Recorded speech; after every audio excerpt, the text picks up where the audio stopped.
my newest one is this Peperomia Arbor. This only costs £2.50. As you can see, the lovely pattern on the leaves. That's really cute. This is sitting in a room that mainly has a north facing window, and it's on the coffee table, and it's flourishing. It did have, when I first bought it, as you can see, I had to trim some off because unfortunately it did have some rotting pieces. I think it had been overwatered when it was in the shop, but I've trimmed that off, and the rest of it now seems to be doing really well. Okay, we'll move on. Up here in the north facing window again is a Sansevieria, or a mother-in-law's tongue. This one thrives on neglect. I barely water it. I spray it occasionally, wipe down its leaves from dust, but that seems to be happy up there. And then down to the next shelf we have a spider plant. This one doesn't seem to be doing very well, and that again is in the north facing window. It was doing great and it had babies hanging on it, but now, if anyone knows what this could be, I mean, I probably don't spray it as much as I should, probably because it's near a plug and it's awkward to move. I think it's just laziness really, isn't it? But if anyone else is experiencing brown tips, please comment, and apart from misting, what do you do to combat that? Right, moving on. This, very long. This is my golden pothos. I absolutely love this plant. Some of the ones at the top are more green than the ones at the bottom. I don't know if that's just with age, or if maybe the top isn't getting as much light as what the bottom is. I'm after some more pothos actually, but this is the only one in my local area that we can find. And then this one, I always forget the name of this one. I think it's a Stramanthe, related to the prayer plant family, to the Calathea family. These are from when I used to use tap water on them, but I've changed over recently to filtered water. And the underside of the leaves are beautiful pink colour. Okay, this one is a Mimosa pudica. People call that a sensitive plant. It actually has, I don't know if you can see that, I've got shaky hands, lots of little buds forming for flowers.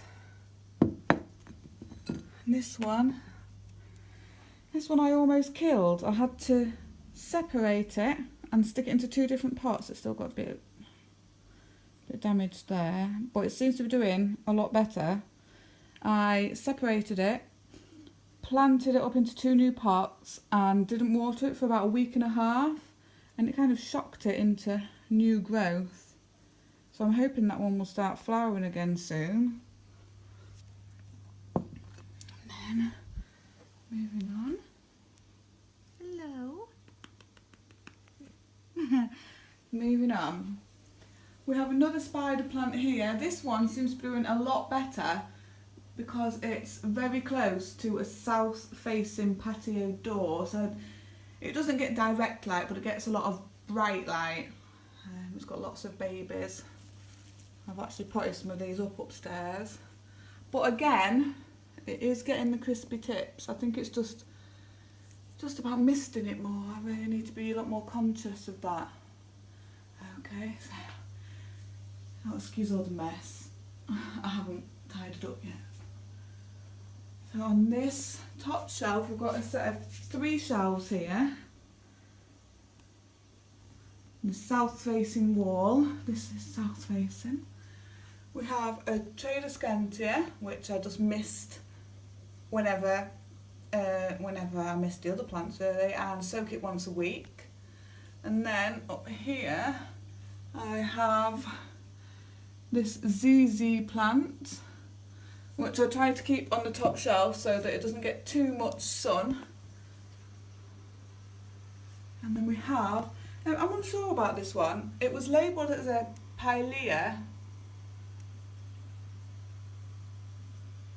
and I found out it could be a Pilea depressor truncula, but its flowers are very, very much peperomia. So if anybody has any idea what this could be, please let me know. And then next to that, I've got a parlour palm. We're just waiting for this one to grow a bit bigger so it can take pride of place on the floor. I love that one. Let's put that back up there. And this is sweet potato. Here we have a elephant's ear. I forgot what this one's called.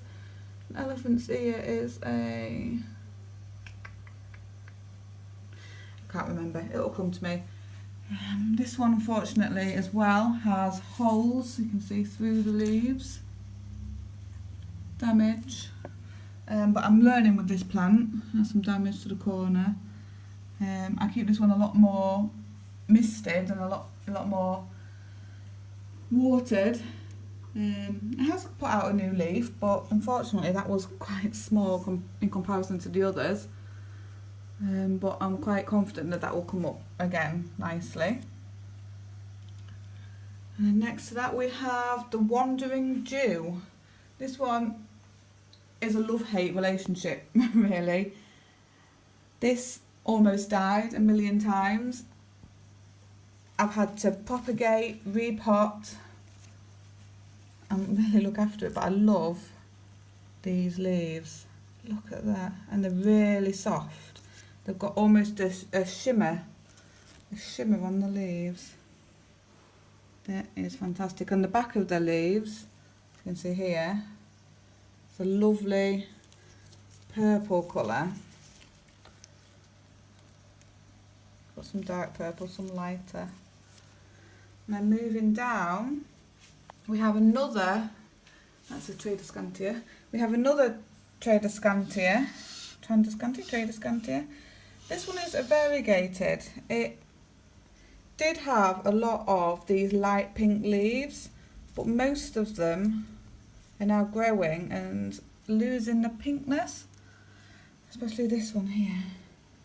Now I was told if I want to make it pink again, what I need to do is to pinch back the ones that are not growing pink, but I like it, so I don't really want to do that.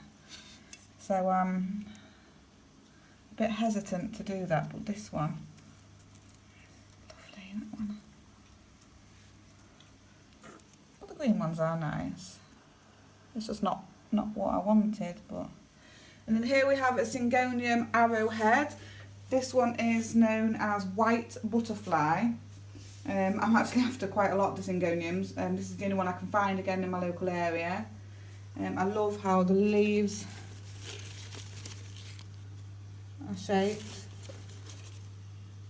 This one got quite different leaves on it as well. And same plant, it's got an all green leaf. And then I love, I don't know if you can see this on camera, how it's got a red edge to all the leaves. The leaves are tipped with a red edge. And I think that's just really, really cute. Moving on.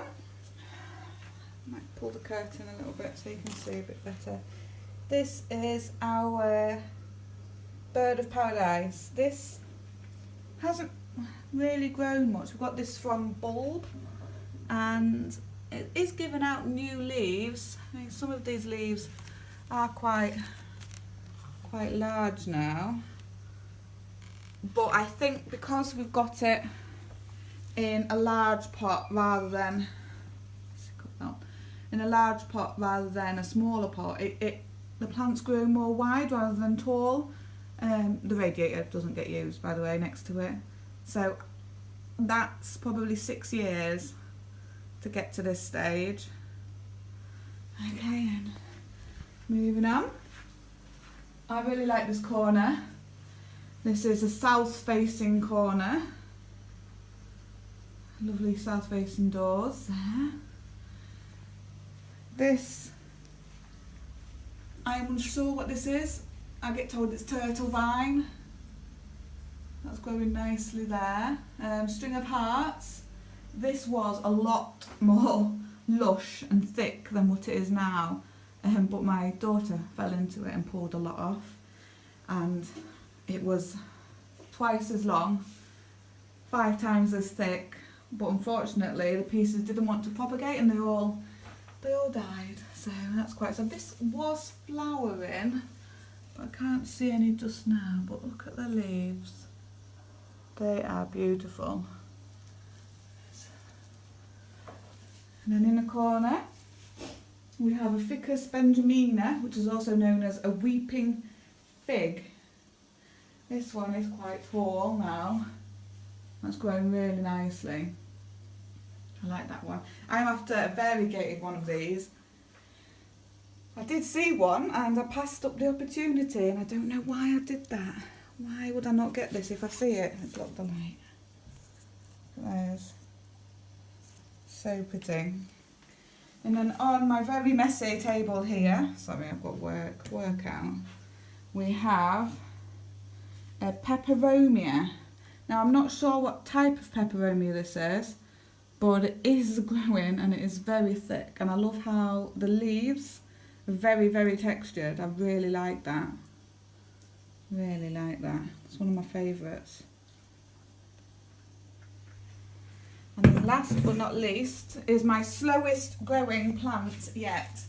This is a Ficus Audrey. Now Audrey does not grow. I have had her, there we go, that's better.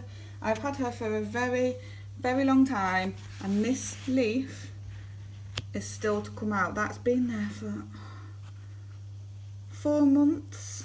And then this one still hasn't uncurled either. So, if anyone has any tips on how to get these to grow faster, please help me. Please let me know. I have been giving it a feed every other week, and I water it when it's dry. So if anyone's got any more tips, please let me know. Okay, that's the end of my houseplant tour. If you liked it, please give it a thumbs up and subscribe. Thank you very much.